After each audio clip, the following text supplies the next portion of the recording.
বাঙালিদের রয়েছে প্রচুর পদবি, আর সেই প্রতিটা পদবি রয়েছে ছোট্ট ছোট্ট গল্প।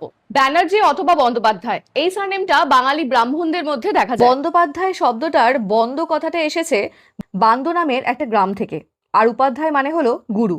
তাই বলা যেতে পারে ব্যানার্জি পদবীর ফ্যামিলিরা একসময় পুরোহিত কিংবা শিক্ষক ছিল। চ্যাটার্জি অথবা চট্টোপাধ্যায়, এনারাও কিন্তু ব্রাহ্মণ। চট্ট কথাটা এসছে চট্টগ্রাম থেকে, আর উপাধ্যায় মানে হচ্ছে গুরু।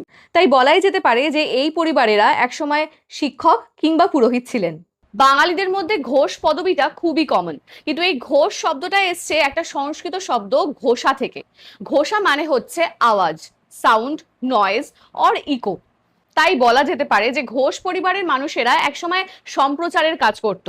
আবার ইংরেজ আমলে এনাদের মধ্যে কিছু মানুষ ছিলেন উকিল, ব্যবসায়ী এবং সরকারি কাজকর্মও করতেন। রায় অথবা রাই, এই পদবীর সাথে সংস্কৃত শব্দ রাজার সাথে যোগাযোগ আছে।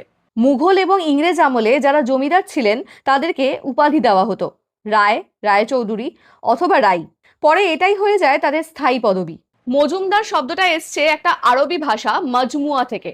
মজমুয়া মানে হচ্ছে কালেকশন, আর দার মানে হচ্ছে যারা কালেকশনের কাজ করে, মানে হিসাবপত্র রাখার কাজ করে, অর অ্যাকাউন্টেন্ট। তোমার সারনেম কি এর মধ্যে ছিল?